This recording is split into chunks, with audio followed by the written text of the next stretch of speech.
Okay, so imagine a killer who doesn't just kill. He taunts the police. He taunts the public with these bizarre letters and codes. He literally turns murder into a twisted public game. That's the Zodiac. And today, we're going to try and piece together this puzzle of one of the most famous and most frustrating unsolved cases of the 20th century. I mean, just let that sink in. I like killing because it is so much fun. It's just bone-chilling, right? And this isn't some line from a horror movie. Nope. This is the actual opening line from the Zodiac's very first decoded message. It's our first real look into the mind of someone who saw murder as, what, a sport? This one sentence, you guys, it really set the stage for a whole campaign of terror that was just as much psychological as it was physical. All right, Section 1, a killer's debut. To really get the Zodiac, we've got to go back in time. We're talking the late 1960s. The San Francisco Bay Area is, the heart of the hippie movement, peace, love, all that stuff. But a really dark shadow was about to fall over the whole region, and it all started with a string of brutal and what seemed like totally random attacks. So let's talk about the confirmed attacks. These are the people whose lives were tragically cut short. It all starts in December '68. Two teenagers, Betty Lou Jensen and David Faraday, they're on their first date, of all things, shot and killed on a remote lover's land. Then July '69, Darlene Farron is killed. Her friend Michael Mageau survives. September '69, Cecilia Shepard is killed. Brian Hartnell survives a horrific stabbing during a picnic. And then October '69, a cab driver named Paul Stein is shot dead, right in San Francisco. 4 attacks, 5 people dead, and 2 survivors who had to live with that trauma for the rest of their lives. But here's where it gets really creepy. It's what happened right after that second attack. At 12:40 in the morning, a man calls the Vallejo police, and in this calm, monotone voice, he says he wants to report a murder. His murder. And then he says, "I also killed those kids last year." He was taking credit for everything. This was the first time he reached out, and it was the official start of his twisted little game with the cops. Okay, Section 2, the Zodiac's twisted game.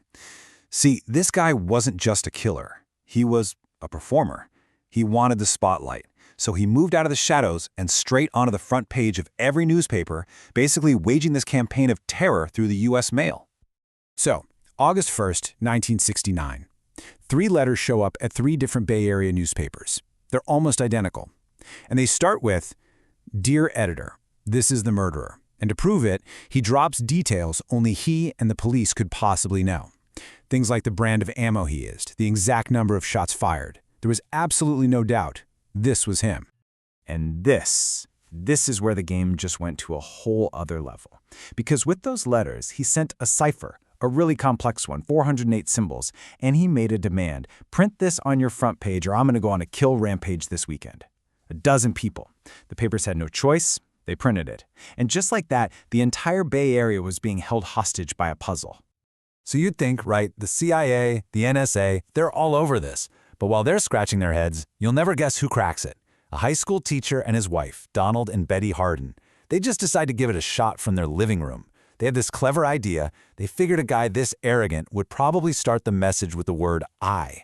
And they looked for common patterns, like the double L you'd find in the word kill. And get this, in just a few days they did it. They solved the thing that the best code breakers in the country couldn't. And what they found, man, it was a chilling look right inside his head. He talks about how killing is a thrill, and then he gives his motive, and it's just bizarre. He says he's collecting slaves for the afterlife. So this wasn't just about violence. It was about this twisted, homemade religion where he was the god and his victims were going to be his slaves in paradise. It's just deeply, deeply disturbing. But oh, he wasn't done. Not by a long shot. A few days later, another letter arrives. This one was aimed at the local police chief, who'd gone on record saying he doubted the letters were real. Big mistake. The killer writes back, and with 4 simple words, he gives himself the name we'll never forget. This is the Zodiac speaking. And just like that, the legend was born. Well, after that first code got cracked so fast, you can bet the Zodiac wasn't going to make it that easy again. His next big puzzle, called the Z340, would stay a mystery for 51 years. 51 years. Just think about that. An entire lifetime passes, with this secret just locked away in 340 little symbols. Then in 2020, it finally happened. Another team of amateur codebreakers did the impossible and cracked it. And the message? It proved he was eating up all the media attention. He mentions a TV show where someone claiming to be him called in. He taunts the cops again, saying he's not afraid of the gas chamber. It's just more of that same chilling arrogance. All right, Section 3, hunting a phantom. So while the public is going crazy over the ciphers, the police are in a desperate race against time.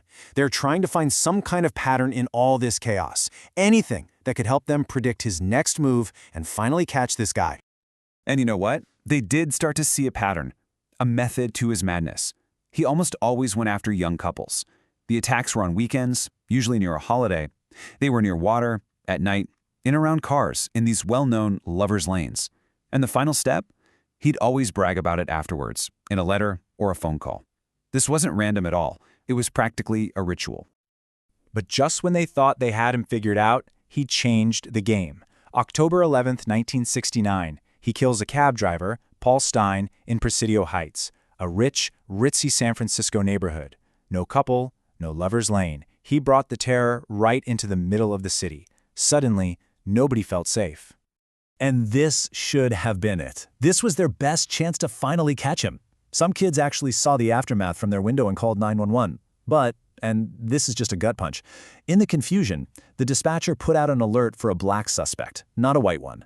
That one mistake, that single error, changed the entire course of the investigation. And the Zodiac himself couldn't resist rubbing it in their faces. In his next letter, he describes this unbelievable scene. He says as he was walking away from the cab, a police car pulled up. But because they were looking for the wrong guy, they just asked him if he saw a man with a gun. He literally said yes, pointed down the street, and the cops just peeled rubber and sped off. They spoke to him. They were face to face with the Zodiac Killer and just let him walk away. So, the police did get a description, and they put out that famous sketch. You know the one, the guy with the glasses and the crew cut. But it was too late. He was already gone. They came that close, literally feet away. But because of one mistake and the killer's ice-cold nerve, he just vanished. It's the biggest what-if of the whole case. It could have all ended that night. Okay, final section, the enduring mystery. So this is the million-dollar question, right? Why are we still obsessed with this case? They had sketches, fingerprints, handwriting samples, even survivors who saw him. How on earth did he get away with it? Let's get into why this is still one of America's greatest unsolved mysteries. So over the decades, a ton of names have been thrown around, but there are really three main guys. First, you've got Arthur Leigh Allen. He's the big one. A survivor even picked him out of a lineup, but his fingerprints and handwriting, no match. Then there's Richard Gaikowski. A police dispatcher supposedly recognized his voice, but the evidence there is, well, it's pretty shaky. And finally, Earl Van Best Jr., whose own son wrote a book claiming he was the Zodiac. But the key piece of evidence, a handwriting match, turned out to be totally wrong. See the problem? For every piece of evidence for a suspect, there's another piece that says, no way. You know, with all the talk about ciphers and suspects, it's easy to lose sight of the most important thing.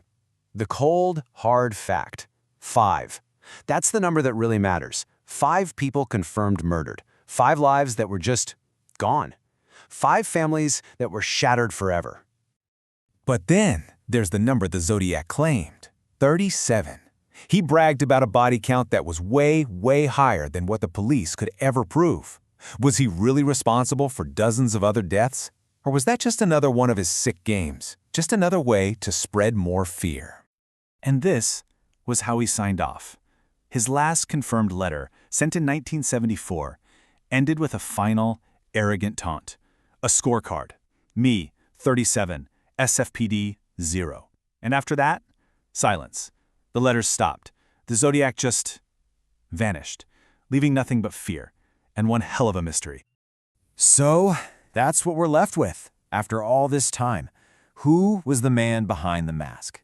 Was he one of these suspects hiding in plain sight all along, or was he a total ghost, someone the police never even came close to?